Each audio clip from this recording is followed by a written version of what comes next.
Welcome to Issues of Contemporary Politics with Dr. Brovkin. Today, my dear subscribers, I'd like to switch from following the war in Ukraine to domestic U.S. affairs. And that's a big question I'd like to pose and discuss, is whether the ambitious program of President Trump in his MAGA revolution has a chance to succeed. What is right and what is wrong? How is it moving?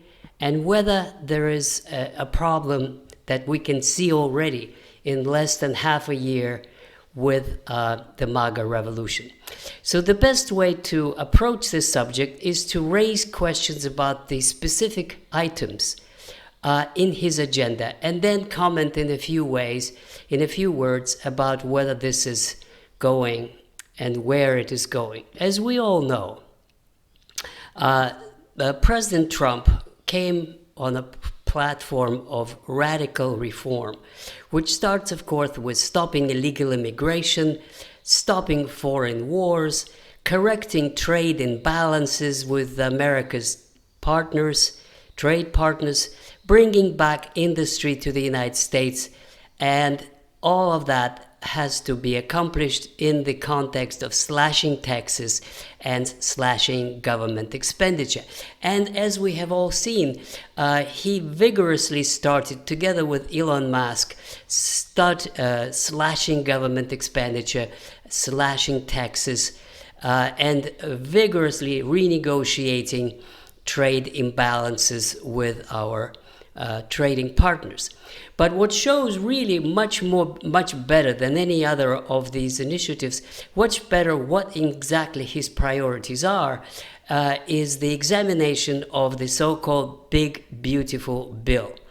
Now, I'd like to say it up front that this is not an economic analysis, and this is not an analysis as who gains, who loses. This is not what I'm interested in. What I'm interested in is to know what it would do. What would be the effect of this budget bill as a priority on the MAGA revolution, on whether this would bring to fulfillment some of the ambitious goals that President Trump has inaugurated. So, what is widely known is about this big, beautiful bill, that it only passed by the majority of one person. When you open it up and try to read it, it's a very complex document that has very technical language. It is created by committees, and you go from one committee to another committee, and the committee recommends certain spending plus or minus, and then you would see actually what is being added and what is not. And it is so complex that, in a sense, that instead of such and such and such a phrase, there will be such and such and such a phrase. In other words, it's quite difficult, but specialists have gone through it, and in the end, you could have a fairly detailed rundown as to what exactly the bill proposes. Now, in a very sort of superficial way, because I don't have an hour to discuss it, it all boils down to taxes, and for whom taxes go down, for whom they go up, who loses privileges and various write-offs or incentives or tax credits, and who doesn't.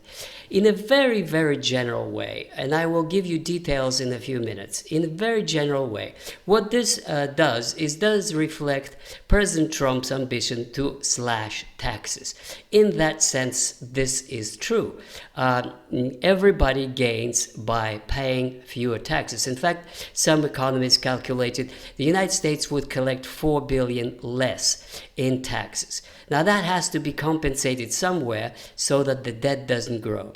Now, it all comes down to overall tax reduction, but also slashing taxes on various kinds of projects, such as tips and bonuses of those kind. For example, there's a bonus of child tax credit bonus, and there's tax incentives for businesses, for innovation, for research and development, and so on and so forth. So the overall picture, as far as these expenditures are concerned, is that everybody benefits a little bit at the expense of the Treasury.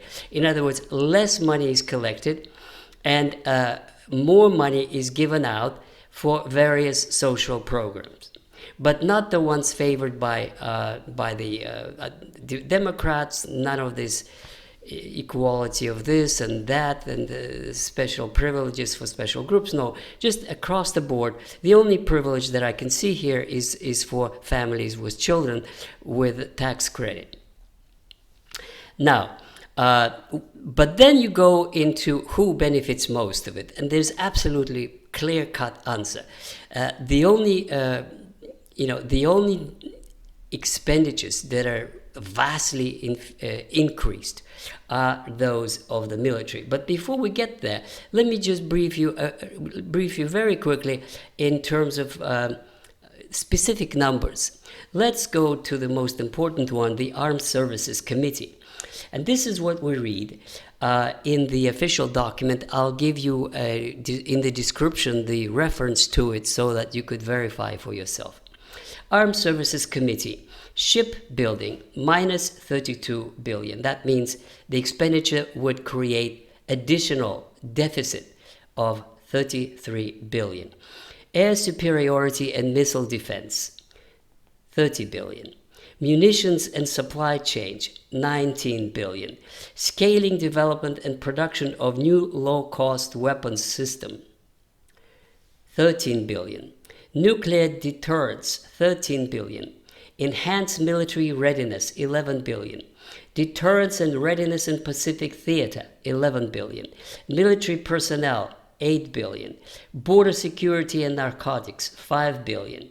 Military intelligence, cybersecurity, and oversight, 2 billion. So that adds up to $144 billion in addition to $850 billion for the military in the previous budget. In other words, the United States is going to pay close to $1 trillion for defense. For all these, which is 144 additional billion, which I have already specified to you here. Now, what's interesting to me is that it's not that, some people would argue, yes, it's necessary, America has to be number one, it has to be strong, it has to defend itself, etc., etc. But what is important here is not how much was added, and this is the focus of most of the observers, but who is getting it, and couldn't that be done cheaper? That's the key point. Couldn't that be done with less money? And for that you need an audit. But Pentagon has never gone through any audit. Was there any competition? Was there any competition in procurement between these companies? When you look at the list, who gets it? It's the same old suspects. It's McDonnell Douglas, it's Raytheon, it is Starlink, it is the same kind of companies who have always been working for the federal government and who have quite high prices for their products. Now, again, that's what it costs, that's the best, and so forth. But let me remind you that Russian Su-57, which specialists say can do similar things to US F-35, costs 35 million on the world markets, whereas the American one costs $135 million.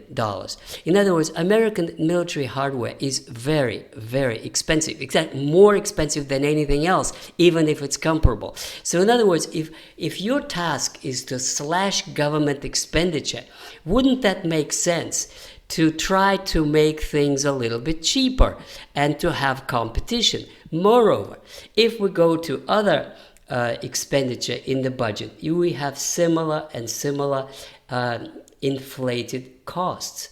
Let me just give you another rundown on the from this budget.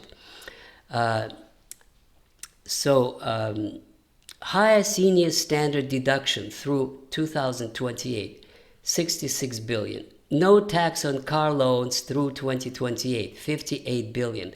Health savings account expansion, 44 billion. Establish Trump accounts, which is savings accounts for education, through 2028, 17 billion. Scholarship tax credit minus 20 billion. And it just list goes on and on and on. But the thing, of course, where is accountability? Where is competition? It is well known that a lot of these government programs are abused. For example, Section 8 provides government subsidies for poor families to pay their lodging space, their apartments and houses. But we know that the realtors really love to have Section 8 clients because their payment is guaranteed and because it is slightly higher than the market one. In other words, everybody tries to suck the money, milk the federal government for all it's worth. That is the problem. In other words, one could have fewer expenses, lower expenses, and deliver the same services. For that, you need to have revolution. For this, what this MAGA revolution was all about. This is why some of us were enthusiastic about the resolve with which Elon Musk started slashing these programs that discovered that there were 110-year-olds who were getting Social Security, discovering fake programs that existed and were pumping billions or millions of dollars into them. That's the problem with this bill that I see, is that it doesn't attack the fundamental problem, a structural problem of American government expenditure, which is a system when every agency is trying to suck the government for more money and does not provide accountability for it, starting with the Pentagon, going to the health system, going to the hospitals who overcharge, going to social services that overcharge, going to insurance companies that overcharge, going to pharmaceuticals that overcharge. That is what a hope was Trump will try to do, but he does not. That is what I think is a problem. This bill does not do it. It does not resolve structural problems, doesn't even attempt to. It simply adds up debt. It adds up 2 billion, they say over 10 years, but some calculations are 2 trillion a year.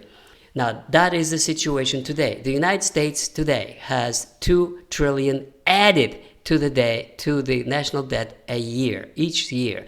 It spends 1 trillion paying its debt, and it's spending 1 trillion for defense. The question is, could these two items be slashed? Less for defense and less spending money on servicing the debt. It could be done if the debt is slashed and if accountability introduced in government agencies, including those of defense.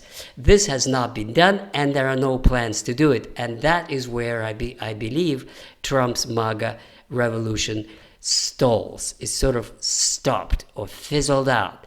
And the hope is that it would be put back into gear so that this ambitious plan is accomplished.